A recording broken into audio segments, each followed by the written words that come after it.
नमस्कार दोस्तों, स्वागत है आपका YouTube चैनल हिंदी भाषा कुंज में। दोस्तों, आज हम बहुत ही महत्वपूर्ण विषय को पढ़ने जा रहे हैं, हिंदी के एक ऐसे रूप को जिसका जीवन जगत में बहुत ही ज़्यादा व्यवहार होता है।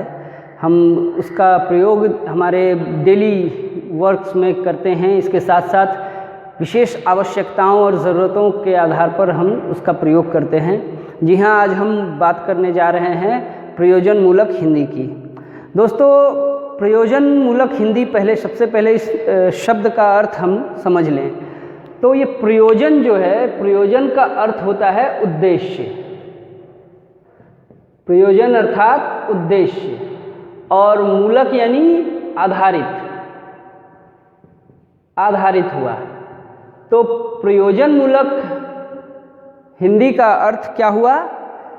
उद्देश्य आधारित हिंदी, यानी हम हिंदी भाषा का विभिन्न उद्देश्यों के आधार पर जो व्यवहार करते हैं उसी को हम प्रयोजन मूलक हिंदी कहते हैं। यानी प्रयोजन मूलक हिंदी वह हिंदी है जो हमारे विभिन्न प्रयोजनों के लिए, विभिन्न उद्देश्यों की पूर्ति के लिए विशेष प्रयोजन से प्रयोग किए जाते हैं, उनको हम प्रयोजन मूलक हिंदी कहते हैं। तो दोस्तों, प्रयोजन मूलक हिंदी जो ये शब्द है, इस शब्द को लेकर के भी काफ़ी विवाद चले हैं। कई विद्वान जो हैं इस शब्द से सहमत नहीं हैं। उनका मानना ये है कि प्रयोजन मूलक हिंदी की जगह हमें व्यावहारिक हिंदी प्रयोग करना चाहिए। इसके अन्य नाम भी दिए हैं विद्वानों ने।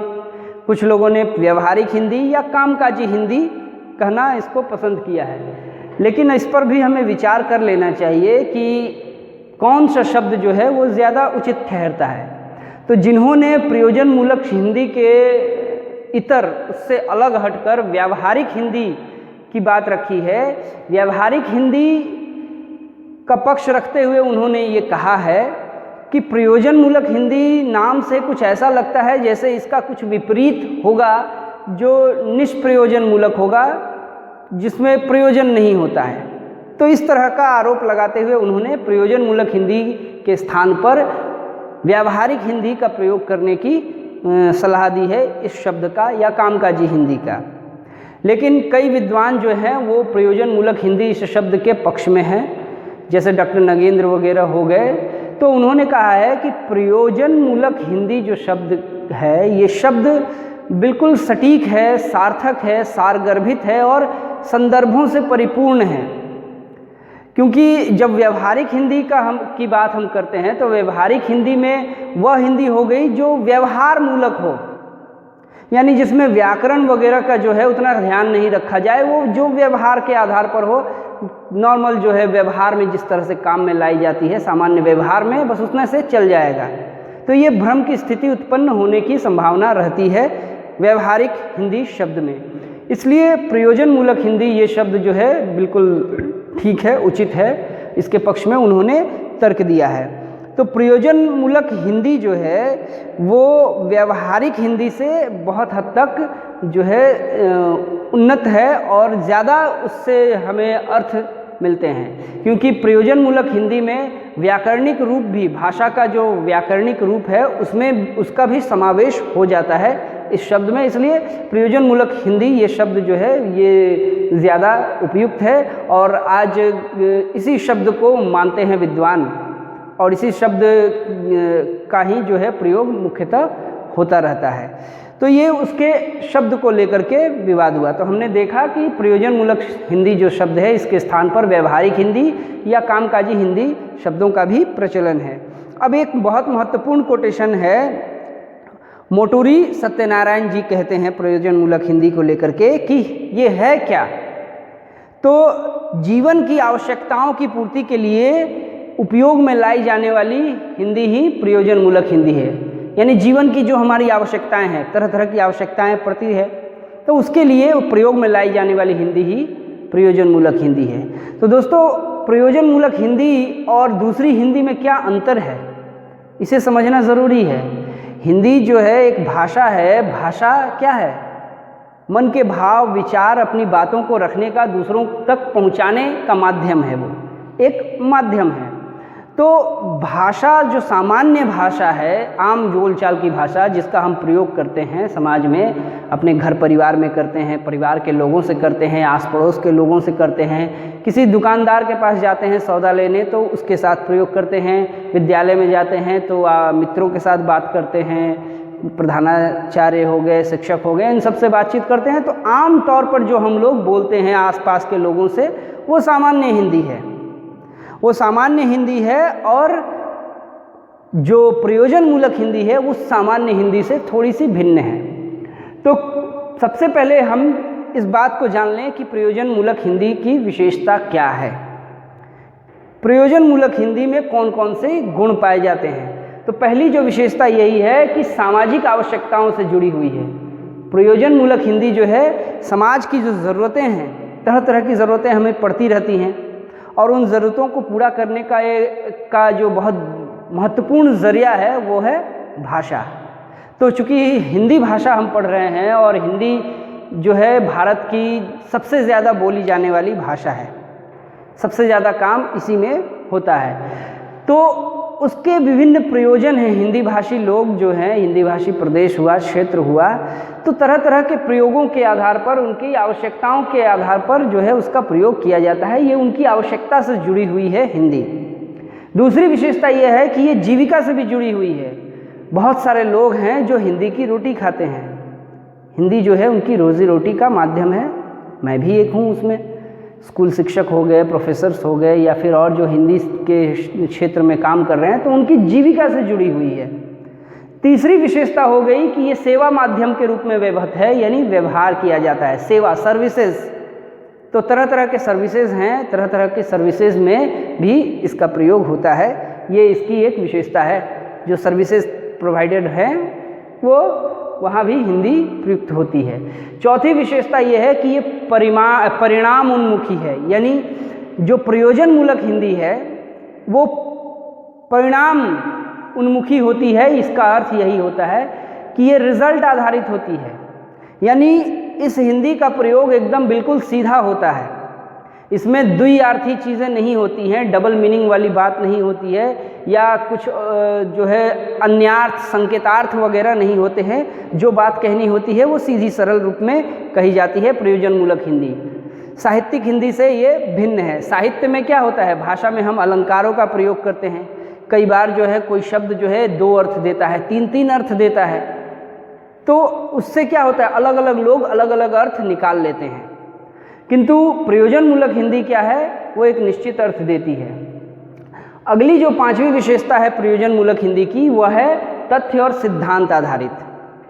चूँकि इस प्रयोजन मूलक हिंदी में भावना और संवेदना जो है उससे अलग रख दी जाती है और तथ्य को प्रस्तुत किया जाता है, सिद्धांतों को प्रस्तुत किया जाता है, इसलिए ये तथ्य और सिद्धांत आधारित होती है। तो ये जो है 5 विशेषताएं हो गई प्रयोजन मूलक हिंदी की। अब आइए हम सामान्य भाषा और प्रयोजन मूलक भाषा जो है उसके बीच के अंतर को समझते हैं, क्योंकि सामान्य भाषा जो है वो प्रयोजन मूलक भाषा से भिन्न होती है। इस अर्थ में होती है कि पहली जो अंतर उनका पहला जो दिखता है वो शब्दावली का दिखता है, यानी वोकैबुलरीज। तो वोकैबुलरीज जो है वो अलग है, यानी शब्द अलग होते हैं। आम बोलचाल की जो भाषा के जो शब्द हैं उनको जो है हम सहज ही सीख लेते हैं, उसके लिए किसी विशेष जो है प्रशिक्षण की ज़रूरत नहीं होती है, कहीं जाना नहीं पड़ता है उसको सीखने के लिए। हम घर परिवार में रहते हुए ही अपने आप सीख जाते हैं, उसकी सब शब्दावली जो है सहज सरल होती है। किंतु जो प्रयोजन मूलक भाषा होती है उसके लिए हमें विशेष प्रशिक्षण लेना पड़ता है, उसको अर्जित करना पड़ता है हमें। तो सबसे बड़ा अंतर जो है वो शब्दावली का होता है, क्योंकि हिंदी जो है, हिंदी भाषा, वो हिंदी भाषा जो सभी क्षेत्रों में बोली जाती है सब हिंदी भाषा ही है, लेकिन प्रयोजन आधारित हो जाने के कारण क्या है, प्रयोजन मूलक हिंदी की जो शब्दावली है उसमें कुछ ऐसे शब्द होते हैं जो आम बोलचाल की भाषा में वो शब्द सामान्य रूप से प्रयोग नहीं किए जाते हैं, नॉर्मली उनका प्रयोग व्यवहार नहीं होता है। तो सामान्य भाषा में जिन शब्दों का आमतौर पर व्यवहार नहीं होता है वैसे शब्द जो हैं प्रयोजन मूलक भाषा में समाहित किए जाते हैं, पारिभाषिक शब्दावलियाँ होती हैं। ठीक है, अभियंता, अब जनरली क्या है, हम लोग अभियंता बोलते हैं क्या, अभियंता इंजीनियर को कहते हैं, तो इंजीनियर को अभियंता बोलते हैं कि अभियंता महोदय आइए, सामान्य रूप में व्यवहार नहीं करते हैं। तो विशेष क्षेत्र में आती है तो प्रयोजन मूलक हिंदी में शब्दावली का अंतर है सामान्य जो भाषा है उससे। दूसरा अंतर है वाक्य रचना का, यानी प्रयोजन मूलक हिंदी की वाक्य रचना सामान्य जो हिंदी है उससे अलग होगी। सामान्य भाषा से प्रयोजन मूलक भाषा का वाक्य गठन भिन्न होता है। सामान्य भाषा जो है उसमें वाक्य गठन जो है कभी एक्टिव पैसिव किसी तरह से भी चल जाएगा, घुमा फिरा के चल जाएगा, शब्दों को यहाँ से वहाँ भी रख सकते हैं, बोलचाल में सब चलता है, सामान्य भाषा हम प्रयोग करते हैं चलता है। लेकिन जो प्रयोजन मूलक भाषा है उसमें इधर उधर करने से काम नहीं चलेगा, क्योंकि वहाँ जो है एकार्थकता, सिंगुलर मीनिंग जो है वो होना मस्ट है, एकदम ज़रूरी है। वहाँ दो अर्थ नहीं निकलने चाहिए, जो बात कही जा रही है उस बात का दो अर्थ नहीं होना चाहिए, कोई सांकेतिक अर्थ भी नहीं होना चाहिए, एकदम क्लियर मीनिंग होना चाहिए। इसलिए वाक्य रचना भी उसकी बिल्कुल थोड़ी भिन्न होती है सामान्य भाषा से।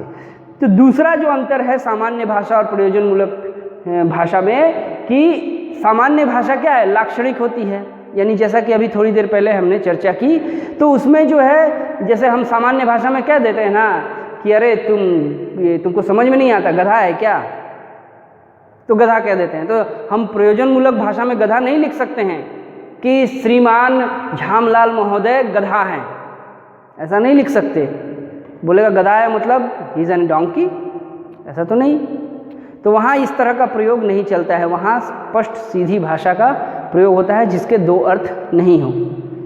आदमी तो गधा थोड़ी होगा, आदमी तो आदमी है, गधा कैसे हो सकता है। गधे के गुण उसमें, गधे के लक्षण उसमें दिखाई देते हैं। तो लाक्षणिक प्रयोग होता है सामान्य भाषा में, व्यंजनापूर्ण होती है, बहुत सारी बातें उसमें भीतर समाई हुई रहती हैं, उनके अर्थ जो है हम जोड़ते हैं संदर्भों से। तो इस रूप में होती है। अलंकारों का प्रयोग होता है, श्लेष अलंकार में जो है एक शब्द में कई सारे अर्थ चिपके हुए होते हैं, तो उस तरह से प्रयोग होता है सामान्य भाषा या साहित्यिक भाषा में ही, ठीक है। लेकिन प्रयोजन मूलक जो भाषा होती है उसमें इन सब चीज़ों की कोई गुंजाइश नहीं होती है, एकदम सीधी होनी चाहिए भाषा, सपाट होनी चाहिए, एक अर्थी होनी चाहिए, उसका एक ही अर्थ निकलना चाहिए। तीसरा जो अंतर है सामान्य भाषा और प्रयोजन मूलक भाषा का, कि जो प्रयोजन मूलक भाषा है वो औपचारिक होती है, फॉर्मल होती है, फॉर्मेलिटीज़ का पालन करना पड़ता है उसमें, इनफॉर्मल होने से नहीं चलेगा। लेकिन सामान्य जो भाषा है वो इनफॉर्मल होती है, उसमें फॉर्मेलिटीज़ वगैरह का उतना झंझट नहीं होता है। फिर से मानक जो भाषिक मानकता है, यानी मानक शब्दों का प्रयोग, तो प्रयोजन मूलक जो भाषा है उसमें शब्द जो हैं मानक, स्टैंडर्ड माने हुए शब्द होते हैं, जो मानक शब्द उनका प्रयोग होता है, ज़्यादा उनका प्रयोग होता है। लेकिन जो है सामान्य भाषा है उसमें मानक शब्द हो भी सकते हैं, नहीं भी हो सकते हैं, कोई फ़र्क नहीं पड़ता उससे विशेष, ठीक है। चौथा जो अंतर है दोनों में वो है कि प्रयोजन मूलक जो भाषा है वो अर्जित भाषा है। इसको अर्जित करने के लिए आपको कहीं जाना पड़ेगा, कहीं ना कहीं आपको जाना पड़ेगा जहाँ से उसको आप सीख सकते हैं। अगर आप मेडिकल की भाषा सीखना चाहते हैं तो मेडिकल कॉलेज जाना पड़ेगा। अगर आप कानून की भाषा सीखना चाहते हैं तो आपको कानून की पढ़ाई करने के लिए लॉ कॉलेज में भर्ती होना पड़ेगा। तो ये अर्जित भाषा है प्रयोजन मूलक भाषा। किंतु सामान्य भाषा क्या है, वह स्पॉन्टेनियस है, स्वतः स्फूर्त है, नैसर्गिक है, नेचुरल है। उसको हम ऐसे ही सीख जाते हैं, परिवेश में रहते हैं, घर में बोलचाल में आपस में बातचीत करते हुए ही हम सीख जाते हैं। किंतु इसमें क्या है, प्रयोजन मूलक जो भाषा होती है उसकी शब्दावली को हमें याद करना पड़ता है, जहन में रखना पड़ता है अच्छे से, ठीक है। तो ये कुछ जो है अंतर हो गए सामान्य भाषा और प्रयोजन मूलक भाषा के। अब आइए हम प्रयोजन मूलक हिंदी की प्रयुक्तियाँ का अर्थ क्या होता है, एप्लीकेशंस, यूज़। तो इसके प्रयोग के आधार पर हिंदी के विभिन्न जो प्रयोग हैं, जिन क्षेत्रों में प्रयोग होते हैं, उन प्रयोगों के आधार पर जो है उन्हें विभिन्न वर्गों में विभाजित किया गया है। वैसे डॉक्टर भोलानाथ तिवारी तो 7 ही मानते हैं प्रयुक्तियाँ, यानी प्रयोजन मूलक हिंदी 7 जगहों पर बोली जाती है, 7 तरह के जगहों पर। किंतु हमने यहाँ एक और ऐड कर दिया है, क्योंकि इसका ऐड होना आवश्यक था। हमें लगा ऐसा। ठीक है, तो आइए हम देखते हैं एक एक करके। तो सबसे पहला जो है प्रयोजन मूलक हिंदी का पहला रूप क्या है? बोलचाल की हिंदी है। तो बोलचाल भी करते हैं हम आपस में बात करते हैं पारिवारिक संबंधों से, या किसी किराने की दुकान में जाते हैं, आटा चावल दाल लेते हैं, या फिर सब्जी वाले के पास जाते हैं। इसी तरह से आस पड़ोस में जो जाते हैं, किसी डॉक्टर के पास जाते हैं अपने इलाज के लिए, तो वहाँ जो है हम आम भाषा में बात करते हैं। डॉक्टर भी हमसे आम भाषा में ही बात करता है। हमसे वो अपने मेडिकल की पारिभाषिक जो शब्दावली है उसमें बात नहीं करता। किसी को कैंसर हुआ है तो उसको नहीं कहता है कि आपको क्या, वो एक अजीब तरह का नाम है लिम्फोमा इस तरह का, तो वो नहीं कहता है कि आपको ये हो गया है, वो कहता है सीधे कि आपको कैंसर हो गया है। ठीक है, तो हमसे सामान्य रूप में बात करता है, तो वो एक सामान्य बोलचाल की हिंदी है, इसका ये एक रूप है, बोलचाल में व्यवहार किया जाता है। दूसरा है वाणिज्य और व्यापार की हिंदी। दूसरी जो प्रयुक्ति है प्रयोजन मूलक हिंदी की, वह है वाणिज्य व्यापार। इसका प्रयोग क्या होता है? मंडियों की भाषा जो होती है, मंडियाँ होती हैं ना, सरकारी मंडी कौन है? वो एक सरकारी संस्था है जहाँ किसान अपना अनाज लेकर जाता है और उसको जो है सरकार द्वारा तय की गई जो है न्यूनतम कीमत दी जाती है उस अनाज की, जिसको MSP कहते हैं इंग्लिश में, मिनिमम सपोर्ट प्राइस, यानी हिंदी में वो है न्यूनतम समर्थन मूल्य। तो मंडियों की भाषा हो गई। फिर से सर्राफा बाज़ार जो है, सर्राफा बाज़ार के दलालों की भाषा हो गई, एक विशिष्ट भाषा होती है, उसमें बात होता है। फिर से शेयर मार्केट जो है, सट्टा बाज़ार, सट्टा बाज़ार की भाषा, शेयर मार्केट की भाषा जो है वो भिन्न होती है। आम आदमी जो उससे परिचित नहीं है, वो अगर जाए सट्टा बाज़ार में, शेयर मार्केट में जाए, और तो वहाँ उन के जो लोग हैं, जो ब्रोकर्स हैं, दलाल हैं, उनकी भाषा जब वो सुनेगा तो उसके पल्ले में कुछ नहीं पड़ेगा कि ये क्या बात कर रहे हैं, किस चीज़ के बारे में बात कर रहे हैं। तो ये क्या है? वाणिज्य व्यापार के भाषा के रूप में हिंदी का बहुत ही प्रयोग होता है, व्यवहार होता है, व्यवहारिक है, इसलिए वाणिज्य व्यापार की भाषा में इसका एक प्रयोजन मूलक रूप हुआ। तीसरा जो रूप हुआ वो है कार्यालयी हिंदी, ऑफिशियल हिंदी। तो विभिन्न कार्यालय भी बहुत तरह तरह के होते हैं, अलग अलग प्रकार के होते हैं। इस कारण से अलग अलग कार्यालयों में अलग अलग तरह की हिंदी बोली जाती है, कार्यालयों पर डिपेंड करता है। तो कई तरह के कार्यालय हो सकते हैं, जैसे कि मान लीजिए आपका हो गया बैंक एक कार्यालय है, तो बैंकों की भाषा अलग होगी, उसकी शब्दावली जो है उसका एब्रीविएशन अलग होगा, उसका वोकेबुलरी अलग होगा, उसकी भाषा भिन्न होगी। उसी तरह से जो डाक व्यवस्था है, पोस्टल सिस्टम, तो वहाँ की भाषा भिन्न होगी। फिर से रेल व्यवस्था वगैरह जो है, तो तरह तरह के जो हैं कार्यालय, उनके आधार पर इसकी भाषा भी अलग होती है और हिंदी में इनका व्यवहार किया जाता है। आप जानते हैं कि संविधान ने क्या है, हिंदी को राजभाषा घोषित किया है, संघ की राजभाषा घोषित किया गया है इसको। संघ यानी केंद्र सरकार की भाषा जो है राजभाषा, वो हिंदी होगी, ये संविधान में लिखा हुआ है। जो अलग जो गैर हिंदी भाषी जो है, अहिंदी भाषी या हिंदीतर जो भाषा वाले जो राज्य हैं, वो अपनी क्षेत्रीय भाषा को राजभाषा के रूप में व्यवहार कर सकते हैं अथवा अंग्रेजी को व्यवहार कर सकते हैं। किंतु जो हिंदी प्रदेश है, वो हिंदी प्रदेश अपने हिंदी में को राजभाषा के रूप में व्यवहार करते हैं। इसके साथ साथ केंद्र भी जो है, केंद्र सरकार का कामकाज भी जो है उसकी राजभाषा हिंदी है, कार्यालयी हिंदी। ठीक है, अब तीसरा होने के बाद ये चौथा जो है, गाड़ियाँ गुजर रही हैं, साउंड आ रहा है, तो चौथा है शास्त्रीय हिंदी। शास्त्रीय हिंदी जो है, हिंदी का वो प्रयुक्ति है वो जिसमें शास्त्रों की रचना होती है। शास्त्र बहुत तरह के हैं, जैसे संगीत का एक शास्त्र होता है, संगीत शास्त्र की भाषा अलग है, जो परिचित नहीं है उससे उसको कुछ भी समझ में नहीं आएगा। तो संगीत शास्त्र हो गया, नाट्य शास्त्र हो गया, काव्य शास्त्र हो गया, दर्शन शास्त्र हो गया, इसी तरह से कई और तरह तरह के शास्त्र हैं। उन शास्त्रों की भाषा जो है भिन्न होती है, वहाँ हिंदी का प्रयोग होता है। वो शास्त्र लिखे जाते हैं तो उन शब्दावलियों का प्रयोग करते हैं जो सिर्फ उन्हीं में लागू होती है, उसका प्रयोग हम दूसरे क्षेत्र में नहीं कर सकते। अब बैंकिंग में जो है संगीत की शब्दावली का प्रयोग नहीं होगा। बैंकिंग में ताल, लय, ठाट वगैरह जो है ये सब प्रयुक्त नहीं होंगे, अलंकार वगैरह नहीं प्रयोग होगा, तो उसकी शब्दावली अलग होगी। तो ये एक रूप है हिंदी का, एक प्रयुक्ति है शास्त्रीय हिंदी। अगला जो है हिंदी प्रयोजन मूलक हिंदी का रूप, वो है वैज्ञानिक तथा तकनीकी हिंदी।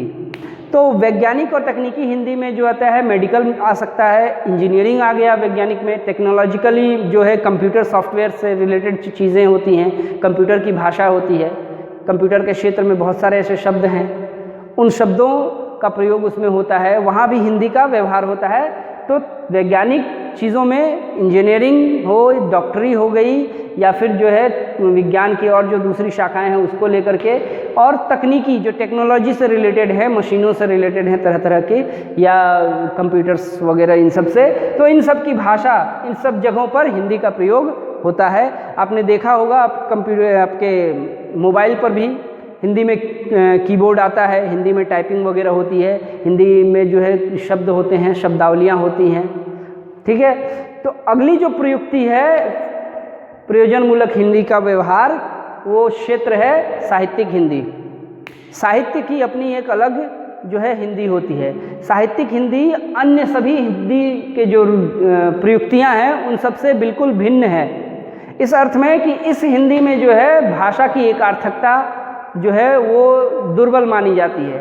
भाषा जितनी व्यंजनापूर्ण होगी, जितनी व्यंग्यार्थपूर्ण होगी, उतनी ज़्यादा वो सशक्त मानी जाती है, वो लेखक उतना ही ज़्यादा पावरफुल माना जाता है। साहित्यिक हिंदी में साहित्य रचना होती है, काव्य लिखे जाते हैं, गद्य में कहानियाँ, उपन्यास, नाटक, निबंध वगैरह वगैरह, ये सारी चीज़ें रचना होती है। तो ये एक रूप है, इस यहाँ व्यवहार होता है हिंदी का, साहित्यिक हिंदी, जिसमें प्रचुर साहित्य लिखा जाता है। न केवल भारत में बल्कि भारत के बाहर भी जो लोग हिंदी भाषा को जानते हैं वो भी साहित्य रचना करते हैं, चाहे वो अमेरिका हो गया, चीन हो गया, जापान हो गया, या फिर किसी और भी जगह पर वो जहाँ भी रहते हैं, और वो अगर उस भाषा को जानते हैं, हिंदी भाषा को, तो उसमें वो साहित्य रचना करते हैं।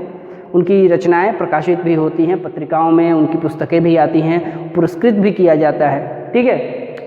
अगली जो प्रयुक्ति हुई प्रयोजनमूलक हिंदी का व्यवहार होता है विधि एवं कानून की भाषा के रूप में, विधि एवं कानूनी हिंदी। तो जो न्यायालयों की भाषा है, कोर्ट की भाषा है, कचहरी की भाषा है, उसकी भाषा देखिएगा आप बिल्कुल भिन्न है। फिल्में वगैरह देखते होंगे तो फिल्मों में आपको सुनने को मिलता होगा बहुत सारे ऐसे शब्द जो भिन्न हैं, ठीक है। तो इसलिए कानून की भाषा भी हिंदी है। कानून के रूप में जो हिंदी भाषा का प्रयोग है वो कानूनी भाषा के रूप में भी होता है, उसका व्यवहार कानूनी क्षेत्र में भी होता है। अगला जो प्रयुक्ति है हिंदी की वह है जनसंचार माध्यमों में, यानी जनसंचार की हिंदी। यानी इस क्षेत्र में क्या आता है, इस क्षेत्र में आपका आता है मीडिया। मीडिया दो तरह के मीडिया हैं, पहला जो है मेन मीडिया जिसको कहते हैं, दूसरा सोशल मीडिया, ठीक है। तो सोशल मीडिया का मतलब ये हो गया कि जो डिजिटल मीडिया है, यानी आपके मोबाइल फ़ोन पर है, आप देखते होंगे मोबाइल में सोशल मीडिया, फेसबुक हो गया, व्हाट्सअप हो गया, इंस्टाग्राम वगैरह हो गया, ट्विटर वगैरह, ये सब क्या है, ये सब सोशल मीडिया के रूप में आते हैं। दूसरा जो मेन मीडिया जिसको कहा जाता है, हालांकि मेन मीडिया उस पर भी बहुत से विवाद हैं, हम उस पर अभी नहीं जाएंगे। तो मेन मीडिया में दो तरह के मीडिया आते हैं, पहला प्रिंट मीडिया, ठीक है, और दूसरा जो है वो इलेक्ट्रॉनिक मीडिया कहलाता है। प्रिंट मीडिया में क्या आते हैं, अखबार और पत्रिकाएं आती हैं। तो अखबारों में भी हिंदी का प्रयोग होता है और वो बहुत ही ज़्यादा विस्तृत रूप में फैला हुआ है। भारत में सबसे ज़्यादा जो अखबार बिकता है वो हिंदी का ही अखबार बिकता है, सबसे ज़्यादातर लोग हिंदी ही पढ़ते हैं, क्योंकि हिंदी सबसे ज़्यादा बोली जाने वाली, पढ़ी जाने वाली भाषा है। तो प्रिंट मीडिया में अखबार आ गए। इलेक्ट्रॉनिक मीडिया में क्या आएगा आपका, आकाशवाणी हो गया, रेडियो, इसके अलावा दूरदर्शन हो गया। पहले तो दूरदर्शन था, अब तो बहुत सारे न्यूज़ चैनल्स आ गए हैं खबरें देने के लिए। तो ये सब क्या आते हैं, इलेक्ट्रॉनिक मीडिया के अंतर्गत आते हैं। तो इन सब जगहों पर हिंदी का प्रयोग किया जाता है। एक और वैसे मुझे याद आ रहा है, एक और प्रयोजनमूलक हिंदी का एक और क्षेत्र है, वो बहुत ही महत्वपूर्ण है, अगर हम उसको देखें तो वो है विज्ञापन की भाषा, विज्ञापनी हिंदी। तो विज्ञापनी हिंदी जो है ये भी एक प्रयुक्ति है हिंदी की, प्रयोजनमूलक हिंदी की एक प्रयुक्ति विज्ञापनी हिंदी भी है। आपने विज्ञापन देखे होंगे, विज्ञापन दिए जाते हैं आमतौर पर टेलीविजन पर, आप देखते हैं, अखबार खोलेंगे तो अखबारों में भी विज्ञापन दिए रहते हैं। लेकिन जनरली आमतौर पर आप किस चीज़ के विज्ञापन देखते हैं, टूथपेस्ट हो गया, साबुन हो गया, यानी चीज़ों का विज्ञापन। लेकिन सरकारें भी विज्ञापन देती हैं, सरकार टेंडर्स निकालती हैं। सरकारी कोई काम है, सरकारी मान लीजिए कंस्ट्रक्शन वगैरह करना है या कैटरिंग का हो गया, तो सरकार भी विज्ञप्ति निकालती है। जो संस्थान हैं, तरह तरह के संस्थान, चाहे वो शिक्षण संस्थान हो, एजुकेशनल ऑर्गेनाइजेशंस हो या फिर दूसरे ऑर्गेनाइजेशन, वो भी स्टाफ के लिए या फिर किसी और दूसरी चीज़ों की आवश्यकता के लिए भी विज्ञापन निकालते हैं। तो विज्ञापनों की भाषा भी भिन्न होती है। जो सरकारी विज्ञापन होते हैं उनकी भाषा तो बिल्कुल ही भिन्न होती है, वो आम लोगों की समझ में आने वाली नहीं है। और दूसरी तरह के जो विज्ञापन है, चीज़ों के विज्ञापन, प्रोडक्ट्स के विज्ञापन जो हैं, उसकी भाषा तो हम लोग समझ लेते हैं। डिश टीवी, इसको लगा डाला तो लाइफ जिंगा लाला, समझ में आ गया, ठीक है। तो लक्स कुजी, ये आराम का मामला है, अपन के चॉइस का मामला है। तो इस तरह की बातें जो है ये चीज़ों के विज्ञापन है, ये समझ में आ जाता है। लेकिन सरकारी विज्ञापन जो है, जिसको विज्ञप्ति भी कहा जाता है, तो विज्ञप्ति भी वो देते हैं, तो उसकी भाषा अलग है। हिंदी का प्रयोग वहाँ भी बहुत बड़े पैमाने पर होता है। तो ये क्या हुए, प्रयोजनमूलक हिंदी की प्रयुक्तियाँ हुई, उसके विभिन्न प्रयोगों के आधार पर कहाँ कहाँ प्रयोग किए जाते हैं, उस आधार पर उसके क्षेत्रों का ये बंटवारा किया गया। तो कई विद्वान अलग अलग क्षेत्र बतलाते हैं, मैंने उसको पूरा डिटेल में बतला दिया है, ठीक है। भोलानाथ तिवारी 7 ही मानते हैं, लेकिन हमने यहाँ 9 प्रयुक्तियों की चर्चा की है।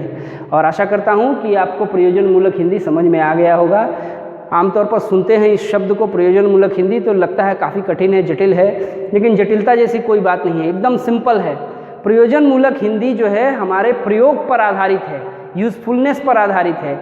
इसका व्यवहार जो है हम जीविका के साधन के रूप में करते हैं। इसके लिए कुछ अलग से शब्दावलियाँ होती हैं, जिसको विभिन्न क्षेत्रों के लोग उसको सीखने के लिए अलग अलग विशेष स्थानों पर जाते हैं। इसका क्षेत्र जो है वो सीमित होता है, जबकि सामान्य हिंदी का क्षेत्र बहुत ही विस्तृत होता है, उसका पूरे व्यापक समाज में उसका व्यवहार होता है। लेकिन ये जो प्रयोजनमूलक हिंदी है, अपने प्रयोग के आधार पर, अपने उद्देश्य के आधार पर उसका क्षेत्र जो है बहुत ही सीमित होता है, ठीक है। तो आशा करता हूँ आप लोगों को समझ में आया होगा सब कुछ। आज के लिए इतना ही, धन्यवाद।